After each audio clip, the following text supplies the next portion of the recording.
Media sosial kembali dihebohkan dengan ulah sekelompok anak pang di wilayah Denpasar, Bali.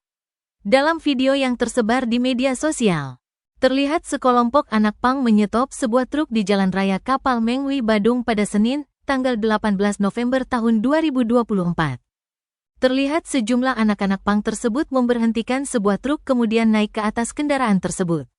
Mereka terlihat meminta tumpangan kepada sopir truk tersebut, bukannya duduk di bak truk.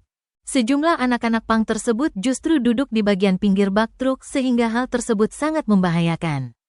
Sontak saja sejumlah petugas kepolisian yang saat itu berjaga langsung menegur anak-anak pang tersebut. Petugas kepolisian terdengar berteriak agar anak-anak pang tersebut duduk di bawah.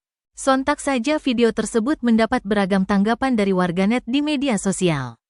Sebelumnya, Satpol PP Kota Denpasar kembali mengamankan sejumlah anak pang yang berada di sekitar wilayahnya pada Minggu, tanggal 17 November tahun 2024. Sejumlah anak-anak pang yang merupakan laki-laki dan perempuan itu diamankan lantaran kerap menyetop kendaraan di jalan raya.